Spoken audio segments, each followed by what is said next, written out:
This is Story Talk, a series of online conversations featuring storytellers and artists from around the world, especially curated for the 5th anniversary of StoryFest Singapore.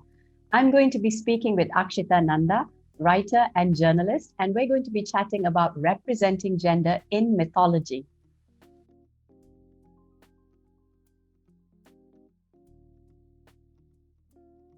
Hi, Akshita. Nice to have you on Story Talk. Hi, Kamini. Great to be here. Akshita, you are a journalist, a writer, and a storyteller, and you're also a published author of 2 books. And both these books have very strong female lead characters in them. Can you tell us a little bit more about yourself, your background in creative writing, and also in performing stories? Yes, my name is Akshita. As you pointed out, I'm a journalist, I'm a writer, I'm also a storyteller. I identify as a woman, and because I have a science training background, I know there's a difference between sex and gender. Gender is the expression of certain characteristics, it is defined by your ethnicity, your cultural background, social factors. And these you could call them constraints, or you could call them unwritten rules. These unwritten rules about how certain people are supposed to behave because of gender, they underpin how we tell stories, how we bring children up, how I was brought up, and how I continue to exist in society. So, for example, when you're writing a story for a newspaper, you always can indicate the marital status of a woman when you use madam or Mrs. There is no similar way to indicate the marital status of a man. There is no similar way to indicate the, shall we say, romantic status or, of somebody who is neither male or female. So, or identifies as some other genders. And because we use English, and the tradition in English for several years has been to use him, her, there is a distinct binary in how we write, and also there are distinct ways in which we express ourselves. So what I find really interesting is that there are certain rules in journalism. Similarly, there are certain rules in writing fiction, and there are different rules when it comes to oral storytelling. Because a lot of the oral storytelling that I do in the tradition I grew up in was a Hindu mythological tradition. And in the old mythological tradition, the gods, the goddesses, yes, you call them gods and goddesses, but gender is kind of like a very fluid concept. In 2019, you kindly invited me to be part of StoryFest, and I told the story of the churning of the ocean, in which the Devas and the Asuras were battling for the nectar of immortality, which comes out of the churning of the ocean. And the way that the Devas get the nectar away from the Asuras is that one of them, Vishnu, transforms into a beautiful woman and, sort of seduces the Asuras into letting the woman distribute the nectar of immortality. So gender is kind of a fluid concept when it comes to gods, goddesses, even heroes and heroines. There is the very famous Indian epic, the Mahabharata, in which, to escape detection, Arjuna, the very virile hero, one of the 5 brothers, and he is known for his prowess with arms, which is again a very masculine stereotype, right? We associate war with masculine stereotypes. He dresses up as a dancing teacher, Brihanalla, a woman, and teaches the little princess how to dance. So again, for 1 year, gender is fluid for him. And there are 2 ways to tell that story. One way is to say that, he had to suppress his masculine instincts, and that was a bit of a shameful thing. There's another way to tell the story, which I prefer, which is that gender is just a fluid concept, and there are various facets of personality, various facets of being, and you can slip between them really easily when it comes to storytelling.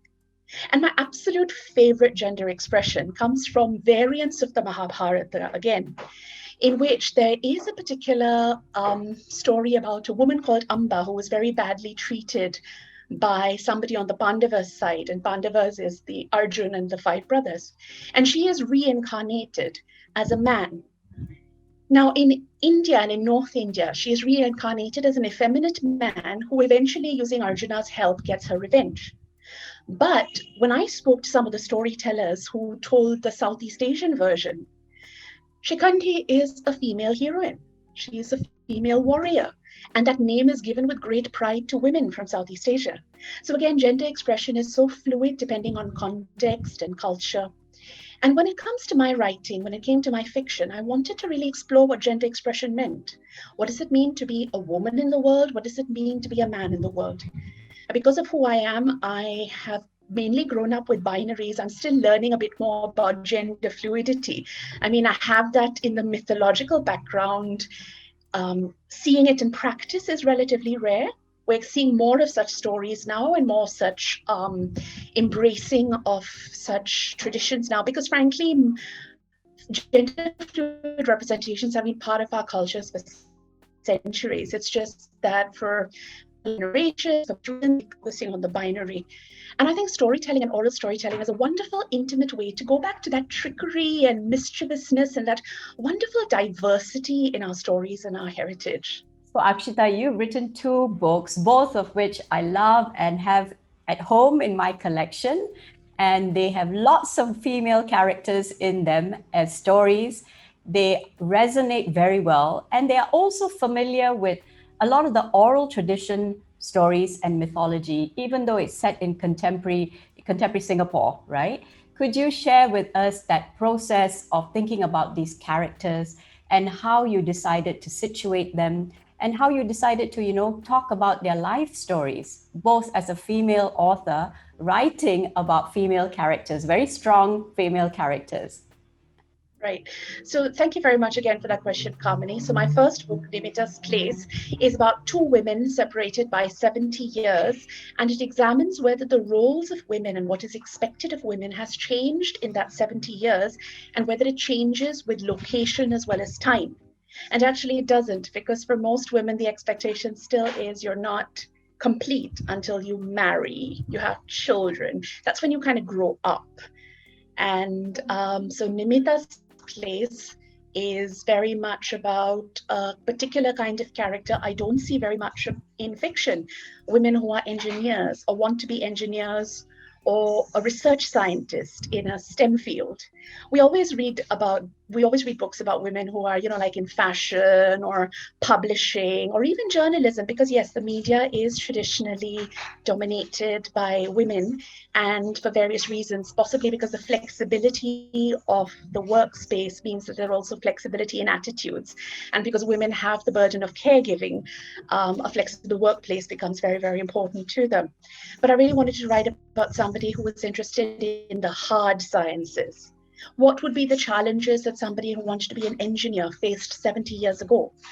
Compared to that, what would her granddaughter face if she wanted to be a scientist today? Maybe it would be much easier for her to get an education and to get a job and to live on her own. But what about the other expectations when it comes to marriage, when it comes to what your family worries for when it comes to you, what society expects when it comes to you? So Nimita's Place was about that. And at the same time, while I was exploring those characters, a sub-character came out, was Nimita contemporary's neighbor, the scientist's neighbor. And she is a woman who's a stay-at-home mom. And when Nimita introduces herself as a scientist, the neighbor says, well, I'm in the same line as you because I use skin cell therapy for my beauty products. And then, you laugh. You're laughing right now because there's this expectation that skin cell therapy is a bit weird science, Gwyneth Paltrow's goop. But at the same time, there's a lot of research and love and skill that goes into being a beautician. And just because it is a traditionally feminine space, it's a space for people to really take care of themselves, and therefore sometimes it's discounted because, women's leisure and women's care is not really given very much value in our stories. That's when I decided to write this second book, which is Beauty Queens of Bishan. And it's just about a bunch of women who run beauty parlors in Bishan, which you should visit, by the way. There are 20 beauty parlors. You can get any treatment you want, and it's really reasonable. So it's just about women who are beauticians, and a clientele, and a beauty contest. And what I found very interesting was the response to both books. Like Nimita's Place sort of fits into that traditional idea we have, that is, for women to be successful, they must be like men. They must have careers. They must marry on their own terms.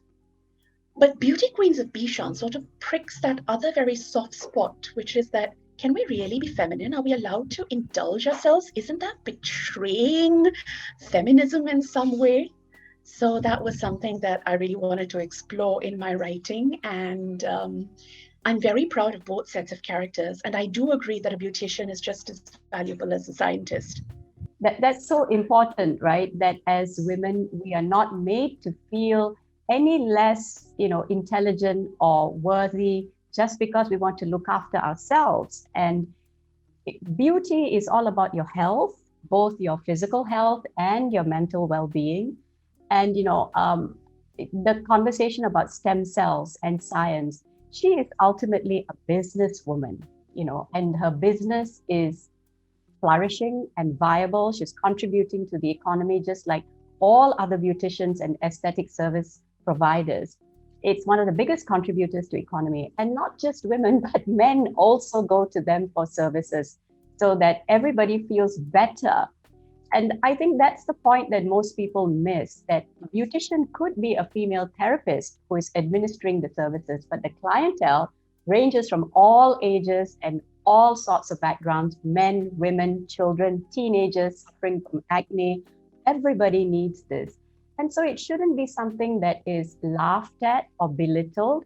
I feel that I know so many women, myself included, right, who find relief and solace in the company of a therapist that you trust year after year, that you keep going back to. And you share conversations as you get these treatments done, and you feel so much better when you come out. And this is something that is not to be trivialized. Yes, and I love that you brought up the point about men, because that's the other thing. What is gender expression? It is also the way you code yourself, and men don't have that soft space. It's not socially granted to them to wear pink in some cultures, to have facials, to take time out for a spa day and a massage.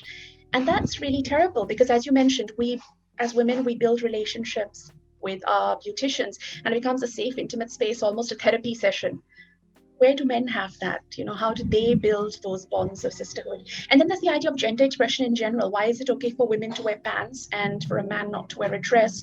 When we're telling stories, we dress up sometimes in the costume that represents the story.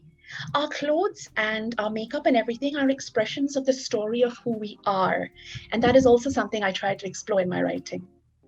So when we were talking about stories, and you are part of the Singapore Showcase this year, and you are telling a very interesting story, and you've given it your own voice. And it's a very familiar story from Indian folklore that's very well known to many people. But this story is being presented through Akshita's lens. Can you share a little bit more about how you've worked with this traditional and ancient story, and some of the things that you thought about, and how much care you've taken with giving Savitri her voice in this version that you are going to share with us? Well, thank you for that question. And thank you also for inviting me to be part of the Singapore Showcase. It's always such an honor because we internalize stories ourselves, but when we express stories for an audience, we then, as you have rightly pointed out, we have to decide what we're going to actually present, what we're going to focus on. So, I have to tell a 10-minute story, and actually the story of Savitri take you an entire night if you put in all the details that traditionally are there, because again, it subverts that stereotype of the woman in distress. And the other thing is that the romance is it's sort of like a plot point, but what's really important is a friendship between two very different people, between a woman and a god, and not just any god, the god who is the personification of death and ending and destruction and horror. And what I really liked about the story and how I wanted to approach it was I really wanted to focus on that, how the frightening can become familiar, how when the worst happens to us, we can move beyond that. Both of them rely on very traditional gender stereotypes, you might say. Like for Savitri, I've gone with the antlets, which is something that you always associate with women.